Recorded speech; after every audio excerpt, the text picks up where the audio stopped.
swear I heard a bugle. It is a bugle. Hey, I think we're in the army.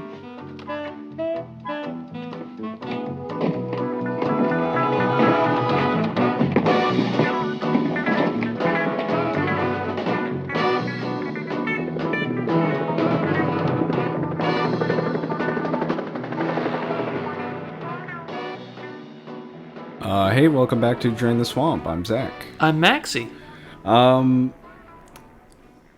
was really tough choosing a line to open on the episode with, because all the good ones had some sort of music in the background. Oh, yeah? Yeah, and having it fade in with the music I already have that I already stole from the show that's going to be a problem one day.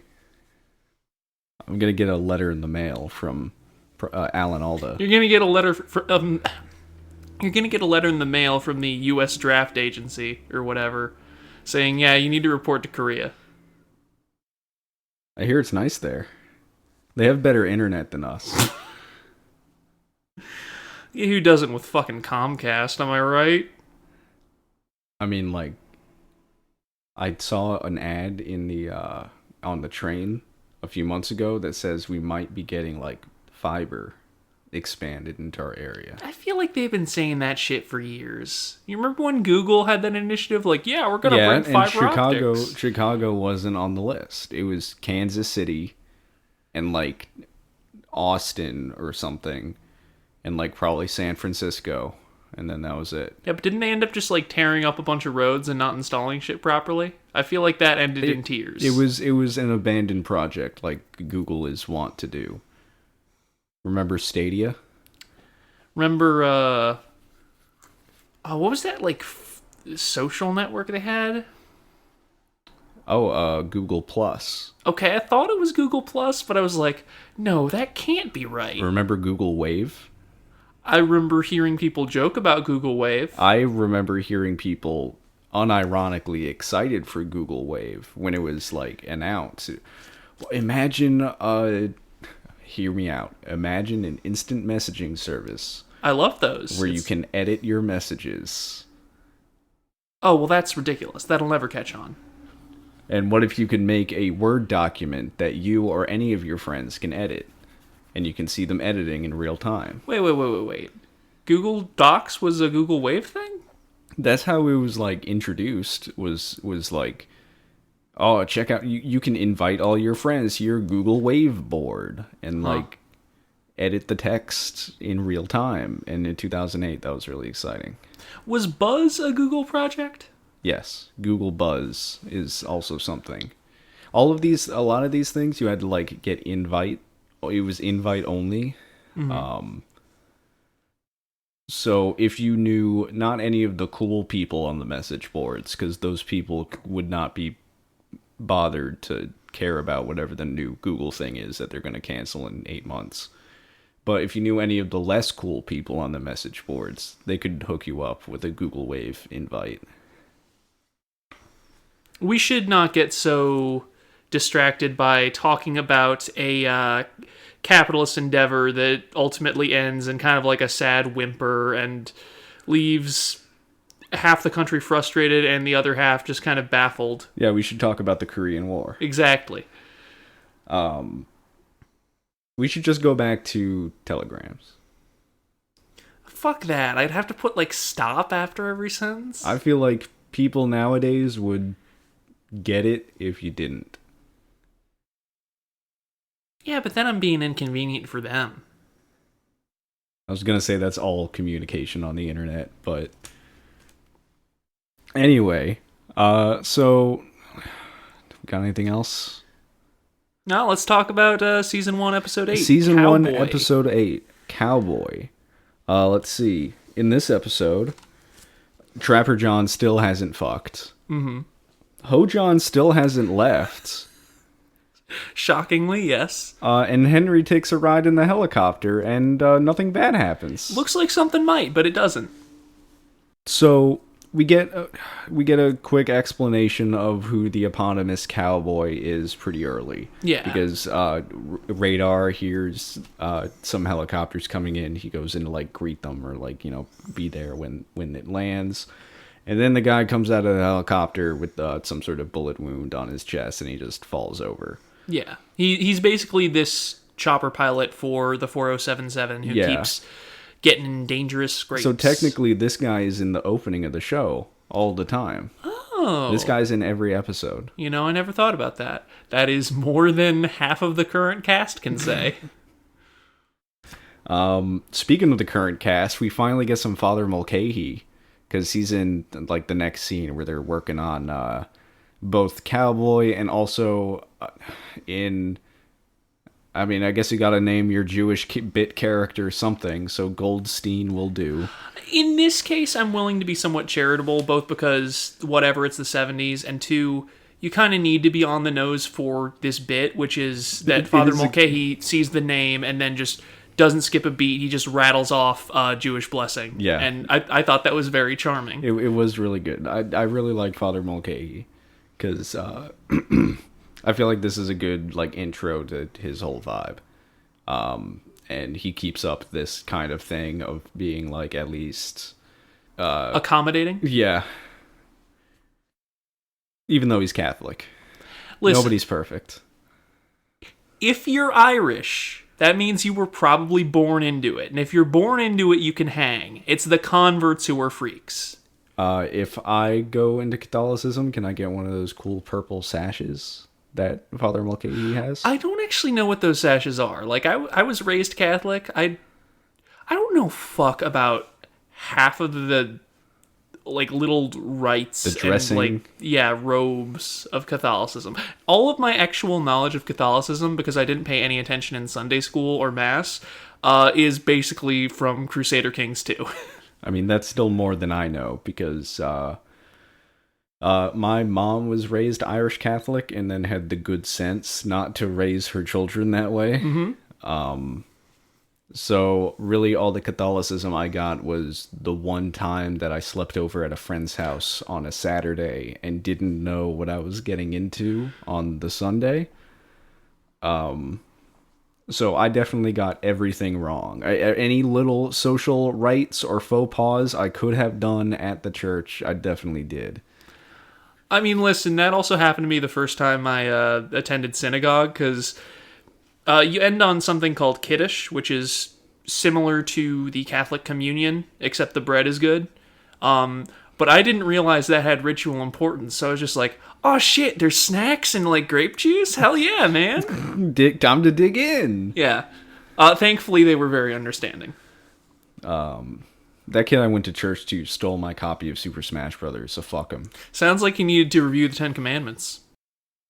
Just shaking your head at that, huh?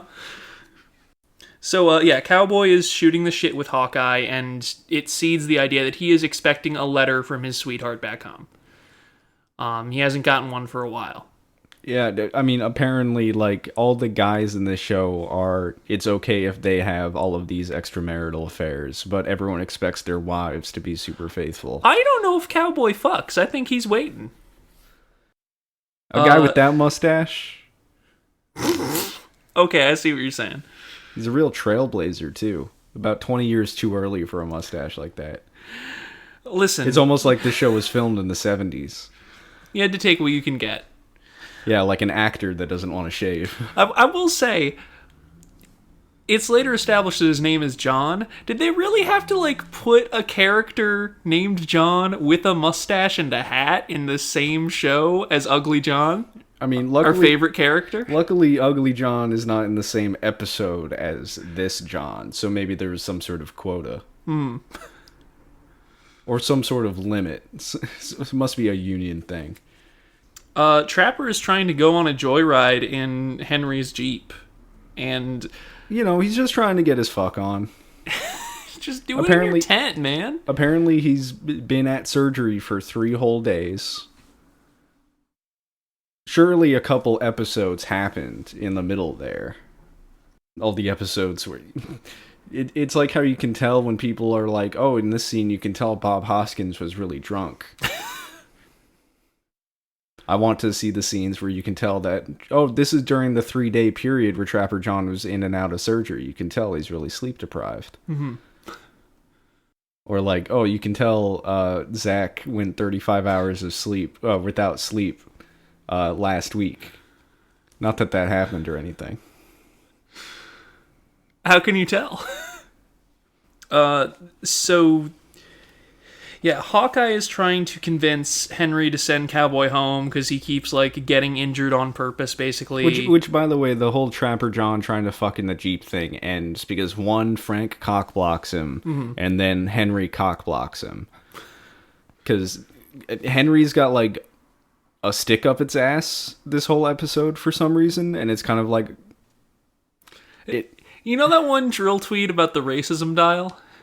Henry is just turning the dial back and forth between permissive and serious. Yeah. And so in this episode, he's too serious and then decides not to give Cowboy his ticket home, essentially, by saying, like, it's just a couple bullets in the shoulder. He rub some dirt in it, kid. So yeah, Hawkeye takes him golfing to try and soften him up, and that backfires. Which, by the way, Ho-John is their caddy. Yeah. 3 episodes after we have the episode about, it feeling a little weird that they just have, like, a Korean servant with them. Mm-hmm. Ho-John's just their caddy. He gets no lines. And he's just there doing odd jobs. Both this and the next episode. Wasn't he in the next episode? I don't know if he was in the next episode. I know what is in the next episode. And let me tell you, this show does not stop being weird about Asian people, at least yet. Yep. We'll get to it. I don't think it stops being weird about Asian people, so... Cool. But also one of the golf holes, the flag is a bra, so that's, So yeah, they take Henry out to do some golfing to apparently calm his nerves, I guess. Mm-hmm. And Agent 47 is loose on the camp at this point because Henry gets shot at while he's trying to just line up his shot for something. He goes hides in the bushes while Hawkeye does his little quips at him, like that matters right now. Mm-hmm. I feel like Hawkeye didn't like notice that Henry almost got shot and is acting like nothing's wrong. And then it just skips to later that night where Henry's just, I guess, having a glass of warm milk because he's 5 or 50. And goes to bed, and then suddenly a Jeep crashes through the captain's quarters. An unmanned ghost Jeep, to be clear. Yeah, I mean, just tape the pedal down, and jump out. And after that, this is the second time the officer quarters has been trashed. By the way, yeah, and there's gonna be another time this episode. So yeah, Henry starts doing this like trauma-induced word salad bit that goes on for like most of the episode, and it gets old really quickly. It gets old really quickly, but also like things keep happening to him. Like he sits down to take a shit on the toilet, and then it explodes. It's like your first time through a Hitman level, where you just want to like see all of the little set pieces first, and then maybe you'll reload and choose the one that you actually want to finish. Mm-hmm. So yeah, I guess this is just kind of how most of the rest of the episode goes. Everybody is now like terrified to be around Henry. Radar's sending in forms via a fishing line. There's another mail call. Cowboy doesn't get a letter. He suspects maybe his girl back home, she's not being faithful. This is how I feel when I don't get enough likes on Twitter. Hey, by the way, I wonder who's making all these attempts on Henry's life. Do you think it's maybe the character that's never shown up before and who the episode is named after? Well, I don't think it's the Jewish guy. Speaking of, we do get a little bit more of the Jewish guy. Because... Okay, so between last week and this week, I found a website called, and let me get the wording right, the Slashy Mash Quotes archive. And Good mouthfeel, Slashy Mash Quotes. Slashy Mash Quotes is a good mouthfeel. Would be a good Twitter to just like tweet all these out in a bot. Someone really needs to get on that. If no one does that, I will do that. The banner at the top of this website that, to be clear, has not been updated since 2007, at least, says, as U.S. Butch guys say at the front, Slashy Mash Quotes archive. I don't really know how the quote makes much sense. But I'm really glad it was. I really thought maybe it would just be us. You're just like giggling at me because you just ate some of the spaghetti I have left on the desk. No, I'm enjoying you talking about the Slashy Mash Quotes archive. Don't expose my spaghetti pilfering. Oh. Anyway, you just had a face like you got away with something. I'm enjoying my boyfriend talking about the show on the podcast where we talk about the show. You're enjoying something else too, I hope. Anyway, I'm really glad that it wasn't just us noticing, not just, obviously there's some homoerotic subtext in some innuendo lines in the show. But we were like, no. The way Alan Alda is saying some of these lines, the man is bisexual at least. Most certainly. So I'm really glad it's not just us. I feel like this happens a lot where... if you're gay, you read into things. Exactly. It's easy to see that reading. I've been playing a JRPG where I was like, oh, a lot of the cast are girls, the protagonist is a girl, some of this stuff could be read as like, girls love romance, but I'm probably reading too much into it. And as soon as I had that thought, I got to a point where one of them talks about how they could get married, and I'm like, oh, all right. All right, this will be all I post about for the next week. Pretty much. But anyway, I feel like it shouldn't just be, let's see, are there credits? It can't just be this website making these judgment calls. I want to ask you, how gay are these lines? Are these lines from a gay character, or are these quips? Are we measuring this on a scale of like 1 to 7, like the Kinsey scale, or what? Anyway, here's our first. I'm serious, Doc. What do you think of my legs?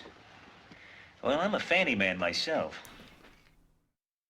Now, the way Hawkeye frames his response... To be clear, these are lines on the website.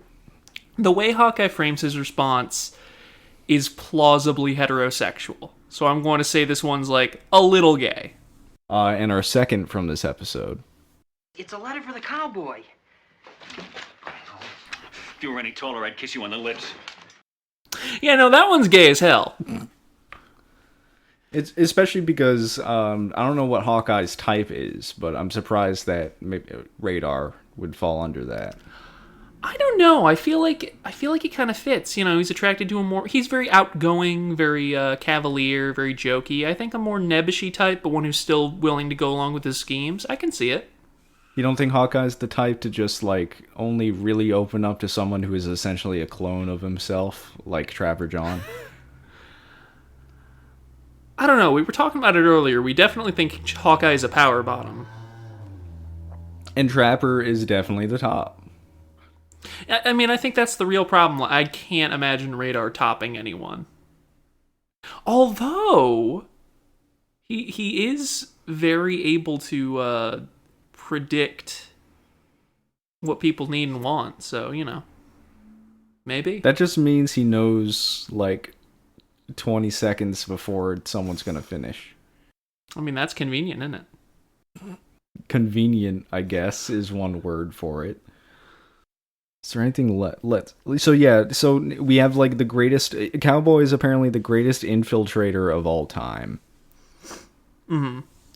Basically, but Hawkeye, the worst assassin of all time. Yeah, Hawkeye and Trap are like, okay, Henry, you should just lie low. Let's get you out to Seoul. so you're off the base. And then Cowboy comes in like, oh, you're gonna take a car? No, that'll take forever. I can fly you there. Easy, no sweat. Come in my fancy new whirligig. Look at this thing. It's the 50s. You ain't never seen one of these before in your life. God. Not like how I drive them with one hand because I got shot in the other one not 2 days ago. You know, he's got legs if he needs them. Do you know how to drive a helicopter? Good Lord, no. I know that you don't drive it. I know Yeah, I that was you about to pilot say. That's all you can tell that I don't. So yeah, Cowboy basically takes Henry hostage under false pretenses, and he's threatening to, like, throw him out to his death. Which would get him sent home, I'll give him that much. Yeah, that's the thing. Like, I don't really... I don't know what Cowboy's end game is. He'll throw Henry out, and then I guess he'll need to have his own sitcom plot to get Frank to sign his papers home. Frank will be like, well, you did murder a superior officer, but also you did give me this fancy office. Anyway, what actually happens is the letter from his sweetheart finally gets there. Hawkeye and Trap are like... Just in time, the one single faithful spouse is revealed on this show. It's this...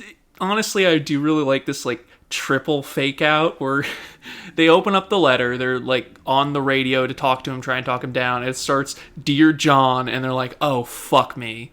And then he's like... Oh, shit, it's for the Australian. No, you know what a Dear John letter is. Wait. A Dear John letter, it's a fairly old-timey phrase. It means, like, a breakup letter. Oh. So the joke here is they see it starts with Dear John, and they're like, well, we're already fucked. He's going to be pissed off. But then he's like, yeah, my name's John. Honestly, that joke completely went over my... Also, why did you put on the Australian accent? I'm getting my Johns mixed up. No, you're mixing them up. This is Handsome John. So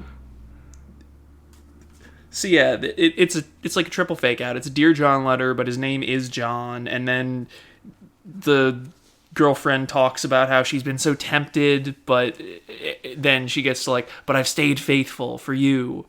And he's like, oh, okay, great. I won't murder this man. This lady was an expert poster. Really led us on perfectly. For some reason, Hawkeye and Trapper use the phrase, we're not jiving you, which just seems insane for them to say. You know, old-timey. I guess. You know, it's like a Dear John letter. You got me there. Anyway, wouldn't Cowboy have been really embarrassed if he threw Henry out of the helicopter and then find out that his wife isn't cheating on him? Luckily, Cowboy is the kind of person that once he hears that his wife isn't cheating on him, his problems clown explodes.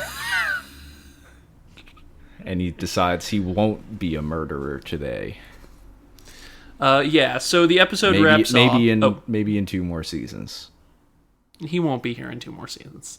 The episode wraps up, and Henry gives Cowboy a month off for combat fatigue, allegedly. I think maybe Henry should be the one taking a month off for combat fatigue. I think just send the man home. Yeah, probably that too, but damn, if he ain't a good pilot. Or just like, no, that's not even Henry's like justification. His justification is like, well, we're all miserable here, so why should I tell this guy he gets to go home? What about me? Well, what about Henry is they give him a martini and then the martini explodes. And it's very funny watching this man be traumatized again. Some Merry Melodies bullshit all up in this episode where things explode and then leave people's faces covered in like soot and dirt. Doot and cert? It's late, man. It's not even 10.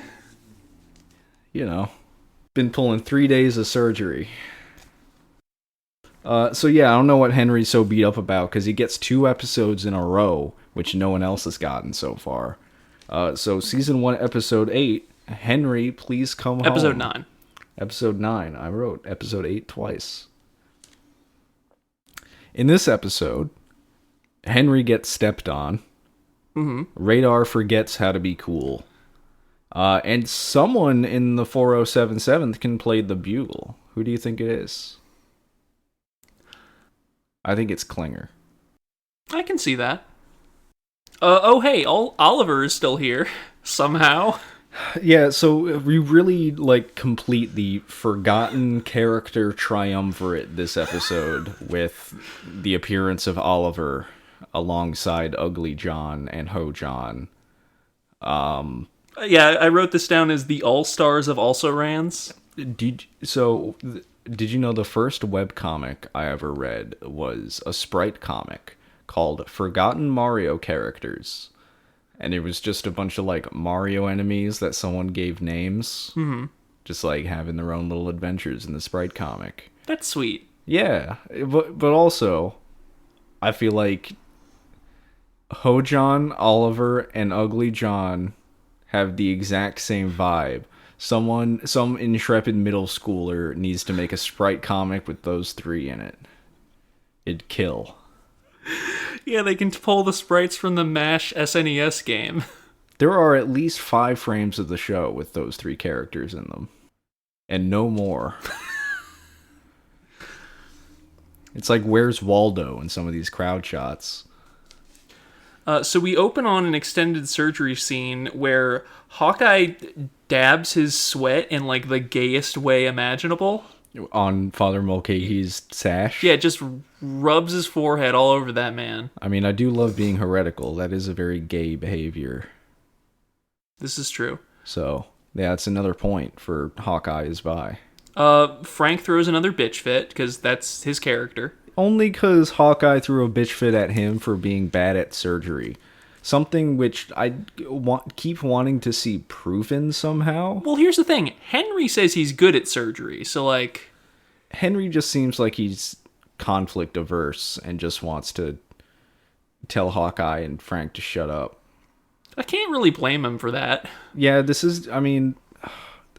you were telling me you were surprised by how much I hate Frank. I'm starting to come around. I'm starting to also hate Frank. He just doesn't, not only is he the kind of character that you're supposed to hate as an audience, he is just, selfish and shallow and, all of these obviously negative traits. But also, he just doesn't do much for the show. Yeah.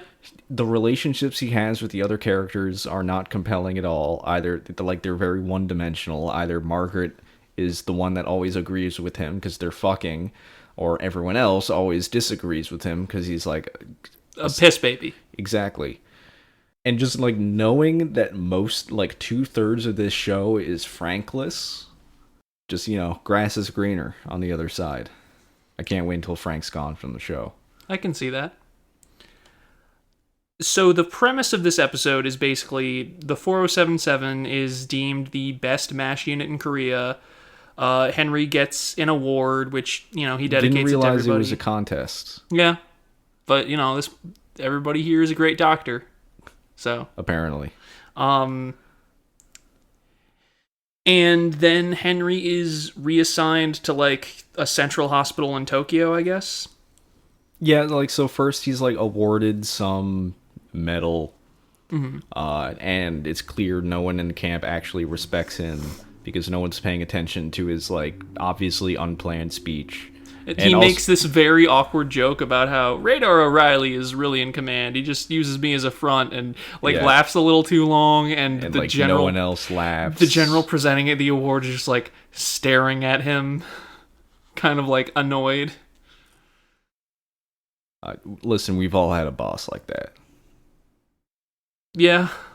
That doesn't actually do any of the work, and whenever they actually joke about not doing much of the work, everyone's it's not funny though. So because Henry is reassigned, Frank, as next in command, takes over, and I don't know Army protocol. Wouldn't you assign a different lieutenant colonel instead of just being Well, I guess the next guy's in charge. Yeah, we don't need him to do surgery, right? Henry does surgery. No, Henry does diagnostics. He says his specialty is diagnostics, but he's like in the surgery room, like Yeah, you know what? I guess that's cutting people up and whatever. But first we have the scene where Henry is put on the Jeep to be sent away. And it's just this really like genuinely awkward scene where like Hawkeye and Trap just like don't know how to say goodbye to someone, and it's just like, okay, I can't tell if this show is aware that these are just like two emotionally closed off men and they're like making a joke about it, or if this scene is just not landing with me. Here, have a bra. Yeah. As a going away present. One, that's weird. And I don't know, they just like can't do small talk. Hawkeye can't, like a shark swimming, Hawkeye can't do 2 seconds without a joke. Let's see. So yeah, life under Frank in the camp immediately goes full Military. yeah, like boot camp. Yeah. There's bugles at 5 a.m.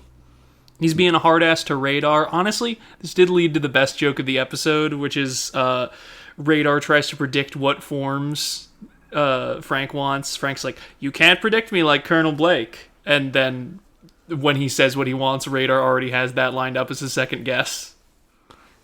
It's almost like the whole job is kind of perfunctory and it's only the secretary's job to keep everything in place. Yeah, it really makes you think. But the real problem is he has MPs in to inspect the swamp, and he has them take the still away. Apparently when you just need some like Gotham goons, you just paint MP on someone's hat, and then they can stand around looking threatening and do nothing else.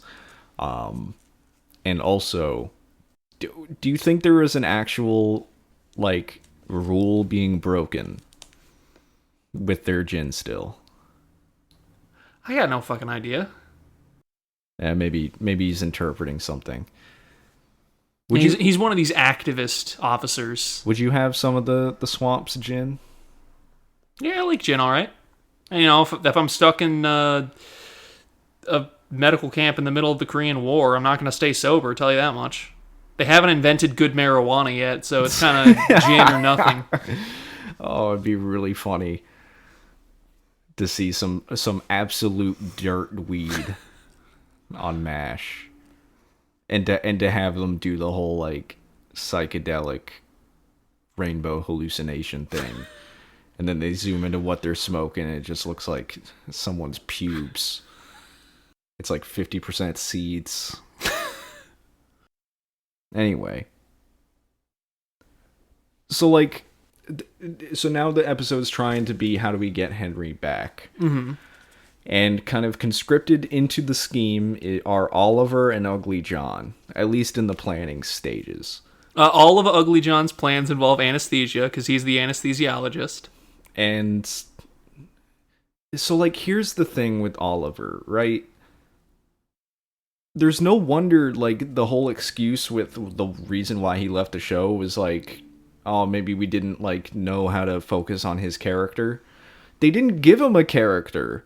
He's very much just, like, He gets fourth dibs on jokes in every scene he is in. And by the time the joke stick gets passed to him, there's nothing left. And, like, to be honest, he's not, like, a particularly compelling, like, character or actor, honestly. But, like, I don't know. They really just don't even try. Yeah. He's not the only, like, neglected character like this. Like, you know, we've been talking about Ho-John and Ugly John. Ugly John... fucking Johns. Ugly John got... Trapper John? Yeah. Well, he's just Trap. Ugly John got, like, a joke, and Ho-John got an episode kind of involving him. Oliver's got nothing, man. It's just awkward whenever the three of them show up. I guess just because I know they're not in the rest of the show. Hey, who's this other guy who shows up during the planning scene who we've never seen before? There is a guy that just is like perfectly center shot, just kind of like looking a little threatening, just like in a weirdly threatening pose. And he's like a private that we've never seen before. Does not get name dropped. probably another character they had some sort of plans for and then just forgot about. So the ultimate plan they come up with is we're going to go to Tokyo. We're going to track him down in a soapland, I guess. Which apparently Radar just gave him free weekend passes. I don't know how. He just had some spares, I guess. He does have this whole stack of like forms he can falsify, and he's just like, okay, where is it? Oh, it's under T for Tokyo. So yeah, they go to Tokyo. They ambush Henry in a soapland. He's getting a foot massage, but not that kind. Yeah, he's getting the kind of massage where he gets stepped on by a lady. This entire like what's the word I'm looking for? Hospitality suite that they get put in, that I guess is maybe just some like, army recommended hospitality place. Just weird vibes, man. Do you remember the song they were singing? Yes. If I knew you were coming, I'd have baked a cake. They were like singing this nursery rhyme shit, and Henry's super into it because he's 5. Well, no, in the 50s, songs like that were very popular, I think. Well, Hawkeye and Trap are looking at each other the whole time during that scene. Like, are you hearing this shit? Well, like, Henry's, like, super jazzed about it. And it's, like, kind of it's a funny character moment, but it's just, like, such psychotic behavior that it's not funny to me. Yeah. This is the scene I was talking about that's weird about Asians, because, like... Man.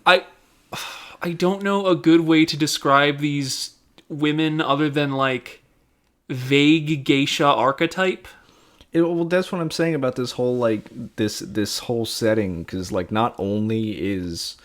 This show is starting to trend into, like, homogenous Asians, and also, like, kind of painting these places as, like, backwater wastelands with, like, actually, if you look up a picture of Seoul from the 50s or Tokyo from the 50s, and you'll see, like, a bustling city and not, like, a bunch of pagodas and deserts and a bus. And every place you go in has a diegetic gong sound in the background, and also when you leave. So yeah, and I don't think that's something the show is going to get better at. So yeah, their first instinct is to try to convince Henry to come back by, like, playing to his ego and pity, like, oh, this place is a mess without you. Everything's fucked. You're our hero, man. I don't blame Henry for his attitude here, because, like, if you told me I could get away from, where they were in Korea and just, like, get my back stepped on all day, seems a little better. But what does work is when they inform him that his gay lover has become terribly sorry, ill. I really shouldn't have played the clip of Hawkeye about to kiss Radar from the last ep, because don't let Henry hear that. It does come off like if the Burns-Smithers relationship were just flipped around. A little... Yeah, no, actually, yeah. I mean, neither of them are especially conniving, especially now that I feel like Radar's characterization is starting to shift. Mm-hmm. But yeah, Henry is very concerned with, apparently Radar is sick back home. He's having symptoms. And apparently Henry has been the lead diagnostician of the unit this whole time. Which I'm pretty sure that just means reading a book. And the book was a lot thinner back then. Was it? Because I feel like they kind of had to weed out the shit that wasn't real syndromes. Like, okay, hysteria, that's just a woman being upset. You can strike that one from the record. Well, I'm pretty sure in the 50s, the book was split into 4 big sections. And it was choleric, melancholic, and the other 2. Sanguine and phlegmatic. You forgot the 5th one, which is faggy.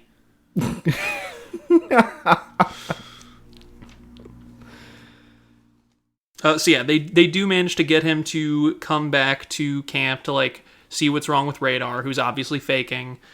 He gets in this whole... Who gives up the gig super quickly And what happened to the radar from 3 episodes ago? That was just like along with the schemes, playing characters when needed. Well, the thing is that Radar is kind of like a robot, and that when he sees a way to be helpful, his programming kicks in, and he just drops everything else. You would know. Yeah. It's just like just weird. He just like springs to action the moment a phone call needs to be placed. He forgets what he's doing and just gets up and does it. And then, his cover's blown. Henry's like, what's going on here? And then they explain the scheme to him. And he's like, well, yeah, Frank is being a little bitch and tried to pull rank on me even though I outrank him. So yeah, I'll come back. But I guess he's basically like, while I'm here, I guess I'll be back. Since you tried so hard. I'm ready to focus on another character for a while. Slim pickings, I know, but I've not come out of these 2 episodes thinking Henry is any more compelling of a character. Yeah, so here's something that I briefly asked you earlier, and then we decided to save it for the show. How the fuck did this get renewed for a 2nd season? Because, it's not the worst show I've ever seen, but it's not nearly as compelling as some of the later stuff. It really did seem like this show was going to get canceled in the 1st season. Like, apparently the ratings were, like, subpar. It was getting beat out by some other stuff that, maybe shouldn't have been in the same ballpark as, like, one of the primetime NBC shows. I still don't know what network it was. CBS, ABC, one of them. So in the 2nd season, they decided to move it to a different time slot. And I don't know if that's what made the difference or if the general quality of the episodes went up. But that's when kind of the ratings for the show exploded, and it kind of stayed at a high point and rising from there for the rest of the run. So I'm really just hoping that, first season was a little rough. Maybe they wrote all of these episodes and then started shooting them, you know what I mean? So maybe they couldn't adapt to... I mean, it's clear that they did that because they didn't do that because they dropped some characters midway through.